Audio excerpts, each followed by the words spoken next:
प्यारे दोस्तों, आज की इस वीडियो में हम आपको सुनाने वाले हैं सूरह यासीन और सूरह अर-रहमान की खूबसूरत और दिल को सुकून देने वाली तिलावत। सूरह यासीन को कुरान पाक का दिल कहा जाता है और इसकी तिलावत घर में रहमत, सुकून और आसानियों का जरिया बनती है। सूरह अर-रहमान अल्लाह ताला की बेशुमार नेमतों की याद दिलाती है और दिल को रूहानी सुकून अता करती है। अगर आप चाहते हैं कि आपके घर, दुकान और कारोबार में बरकत हो, रिस्क में इजाफा हो और दिल को सुकून मिले, तो इस तिलावत को मुकम्मल जरूर सुनें।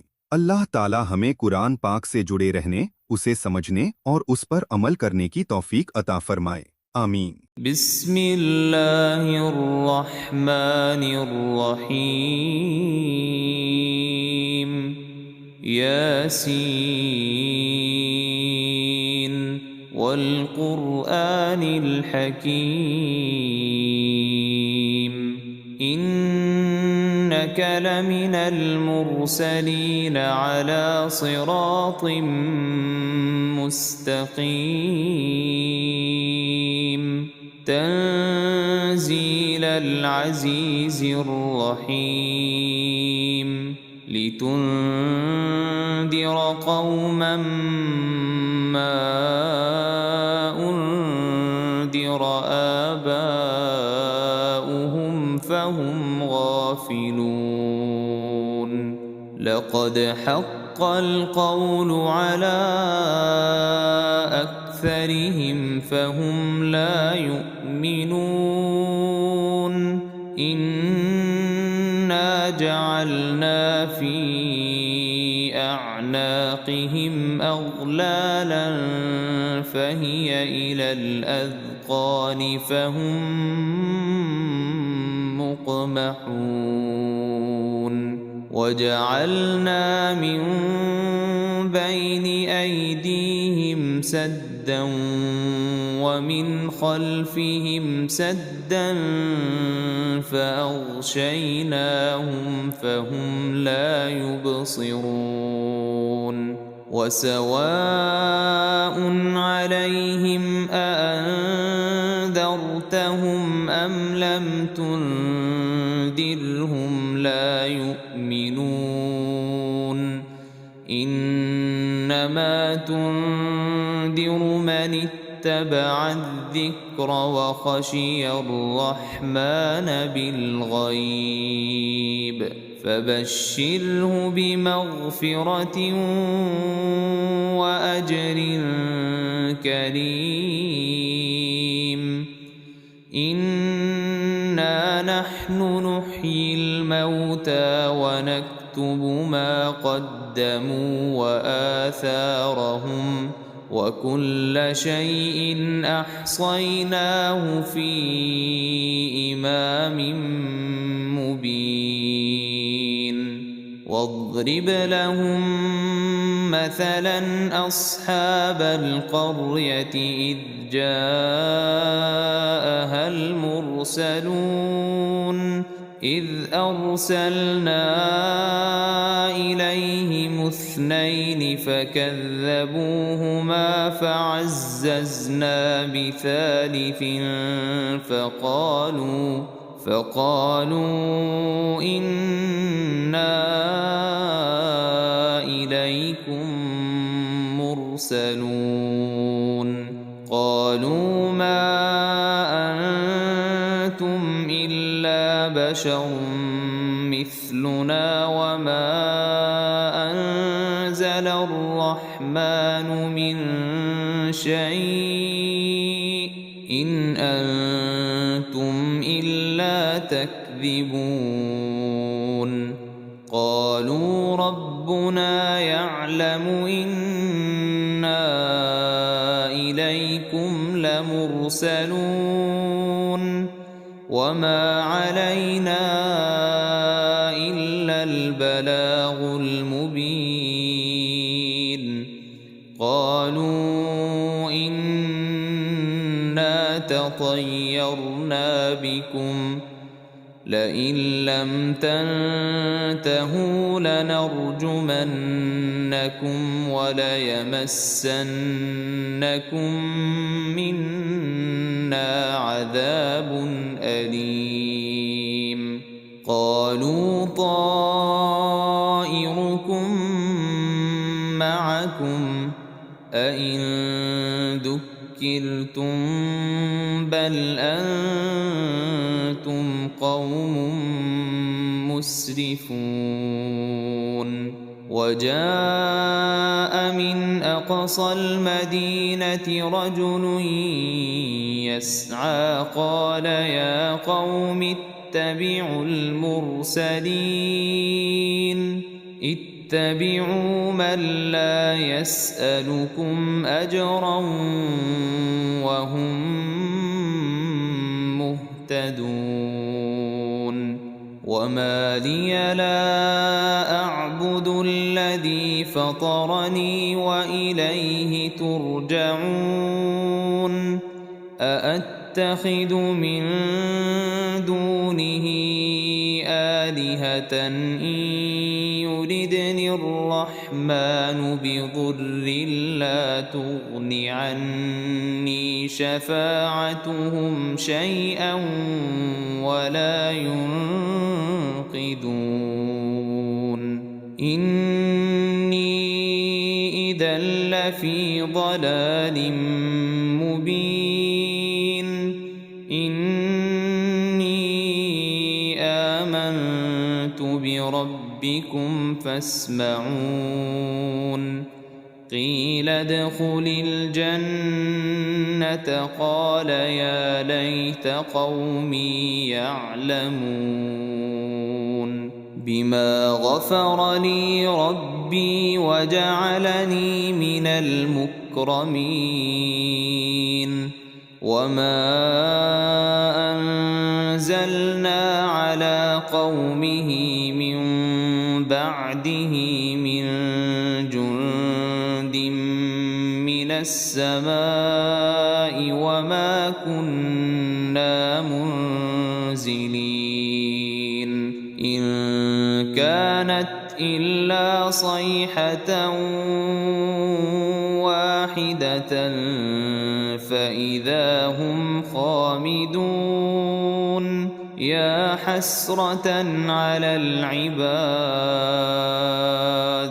ما يأتيهم من رسول إلا كانوا به يستهزئون ألم يروا كم أهلكنا قبلهم من القرون أنهم إليهم لا يرجعون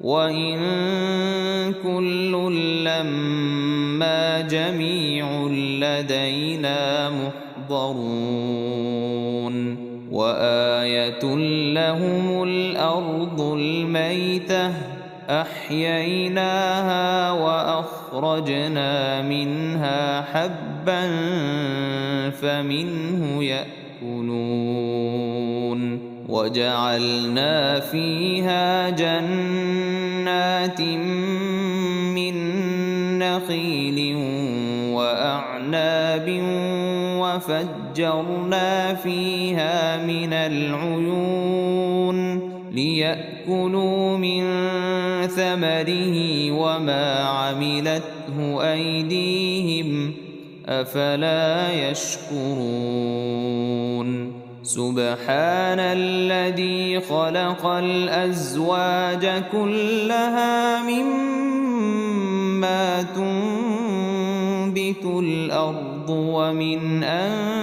أنفسهم ومما لا يعلمون وآية لهم الليل نسلخ منه النهار فإذا هم مظلمون والشمس تجري لمستقر لها ذلك تقدير العزيز العليم والقمر قدرناه منازل حتى عاد كالعرجون القديم لا الشمس ينبغي لها أن تدرك القمر ولا الليل سابق النهار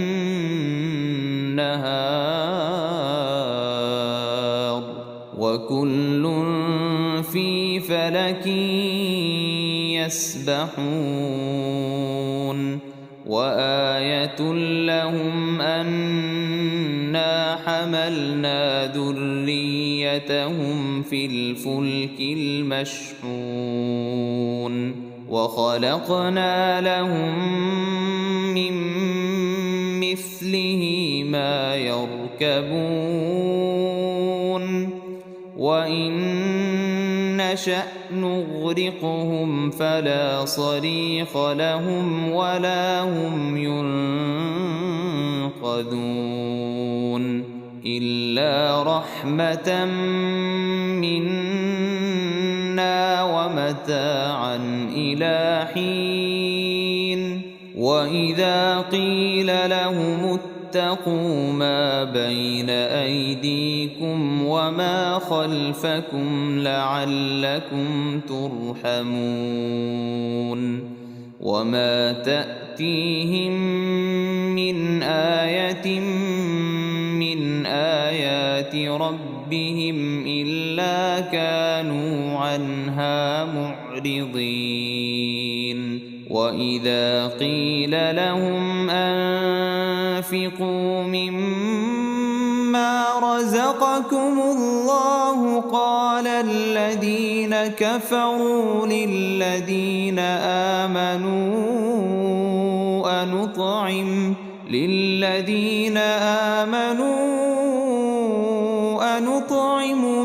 لو يشاء الله أطعمه إن أنتم إلا في ضلال مبين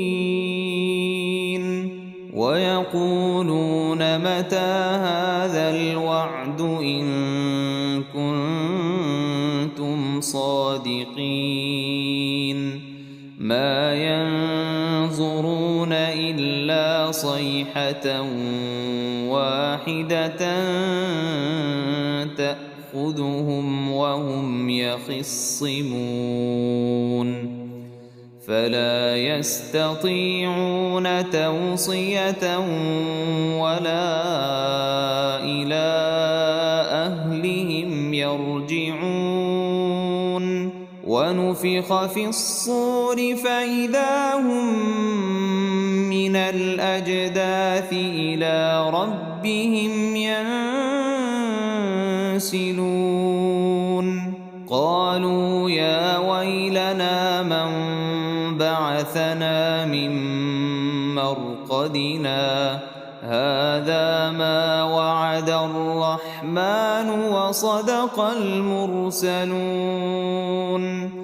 إن كانت إلا صيحة واحدة فإذا هم جميع لدينا محضرون فاليوم لا تظلم نفس شيئا ولا تجزون إلا ما كنتم تعملون إن أصحاب الجنة اليوم في شغل فاكهون هم وأزواجهم في ظلال على الأرائك متكئون لهم فيها فاكهة ولهم ما يدعون سلام قولا من رب رحيم وامتازوا اليوم أيها المجرمون ألم أعهد إليكم يا بني آدم ألا تعبدوا الشيطان إنه لكم عدو مبين وأن فاعبدوني هذا صراط مستقيم ولقد أضل منكم جبلا كثيرا أفلم تكونوا تعقلون هذه جهنم التي كنتم توعدون اصلوها اليوم بما كنتم تكفرون اليوم نختم على أفواههم وتكلمنا أيديهم وتشهد أرجلهم بما كانوا يكسبون ولو نشاء لطمسنا على أعينهم فاستبقوا الصراط فأنى يبصرون ولو نشاء لمسخناهم على مكانتهم فما استطاعوا مضيا ولا يرجعون ومن نعمره ننكسه في الخلق أفلا يعقلون وما علمناه الشعر وما ينبغي له إن هو إلا ذكر وقرآن مبين لينذر من كان حيا ويحق القول على الكافرين أولم يروا أنا خلقنا لهم مما عملت أيدينا أنعاما فهم لها مالكون وذللناها لهم فمنها ركوبهم ومنها يأكلون ولهم فيها منافع ومشارب أفلا يشكرون واتخذوا من دون الله آلهة لعلهم ينصرون لا يستطيعون نصرهم وهم لهم جند محضرون فلا يحزنك قولهم إنا نعلم ما يسرون وما يعلنون أولم ير الإنسان أنا خلقناه من نطفة فإذا هو خصيم مبين وضرب لنا مثلا ونسي خلقه قال من يحيي العظام وهي رميم قل يحييها الذي أنشأها أول مرة وهو بكل خلق عليم الذي جعل لكم من الشجر الأخضر نارا فإذا أنتم منه توقدون أوليس الذي خلق السماوات والأرض بقادر على أن يخلق مثلهم بلى وهو الخلاق العليم إنما أمره شيئا أن يقول له كن فيكون. فسبحان الذي بيده ملكوت كل شيء وإليه ترجعون. بسم الله الرحمن الرحيم. الرحمن علم القرآن خلق الإنسان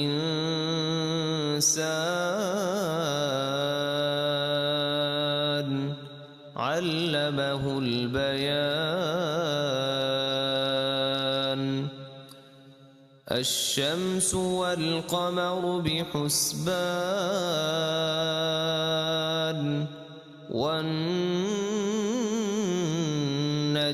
والشجر يسجدان.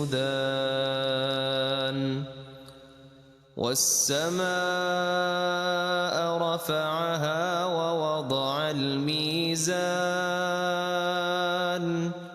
ألا تطغوا في الميزان وأقيموا الوزن بالقسط ولا تخسروا الميزان. والأرض وضعها للأنام فيها فاكهة والنخل ذات الأكمام والحب ذو العصف والريحان. فبأي آلاء ربكما تكذبان. خلق الإنسان من صلصال كالفخار وخلق الجان من مارج من نار. فبأي آلاء ربكما تكذبان. رب المشرقين ورب المغربين. فبأي آلاء ربكما تكذبان. مرج البحرين يلتقيان بينهما برزخ لا يبغيان. فبأي آلاء ربكما تكذبان. يخرج منهما اللؤلؤ والمرجان. فبأي آلاء ربكما تكذبان. وله الجوار المنشآت في البحر كالأعلام.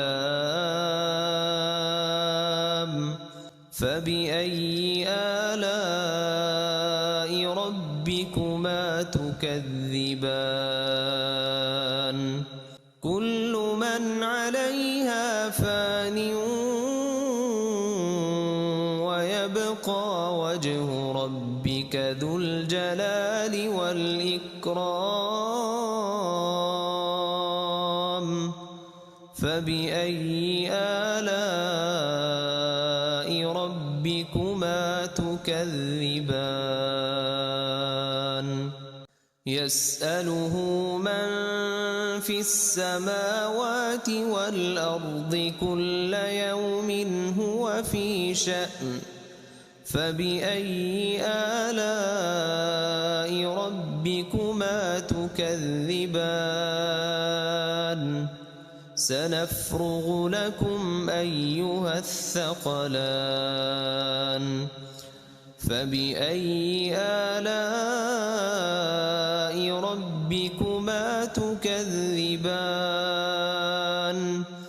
يا معشر الجن والإنس إن استطعتم أن تنفذوا من أقطار السماوات والأرض فانفذوا لا تنفذون إلا بسلطان فبأي آلاء ربكما تكذبان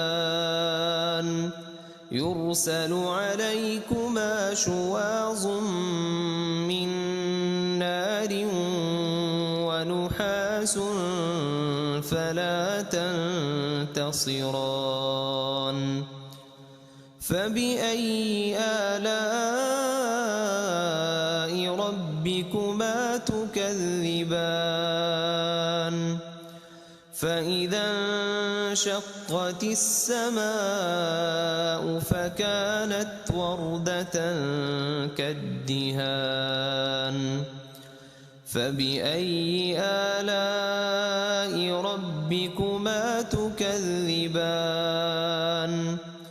فيومئذ لا يسأل عن ذنبه إنس ولا جان فبأي آلاء ربكما تكذبان يعرف المجرمون بسيماهم فيؤخذ بالنواصي والأقدام فبأي آلاء ربكما تكذبان هذه جهنم التي يكذب بها المجرمون يطوفون بينها وبين حميم آن فبأي آلاء ربكما تكذبان ولمن خاف مقام ربه جنتان فبأي آلاء ربكما تكذبان ذواتا أفنان فبأي آلاء ربكما تكذبان فيهما عينان تجريان فبأي آلاء ربكما تكذبان فيهما من كل فاكهة زوجان فبأي آلاء ربكما تكذبان متكئين على فرش بطائنها من استبرق وجنى الجنتين دان فبأي آلاء ربكما تكذبان فيهن قاصرات الطرف لم يطمثهن إنس قبلهم ولا جان فبأي آلاء ربكما تكذبان كأنهن الياقوت والمرجان فبأي آلاء ربكما تكذبان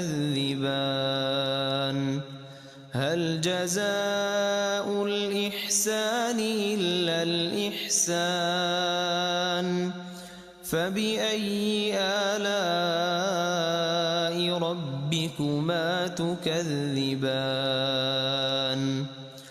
ومن دونهما جنتان فبأي آلاء ربكما تكذبان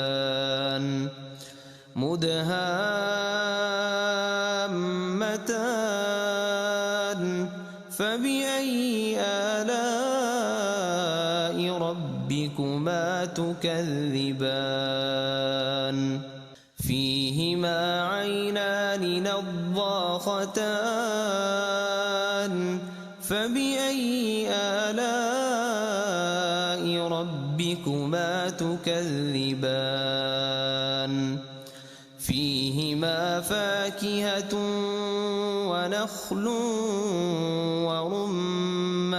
ورمان فبأي آلاء ربكما تكذبان فيهن خيرات حسان فبأي آلاء ربكما تكذبان حور مقصورات في الخيام فبأي آلاء ربكما تكذبان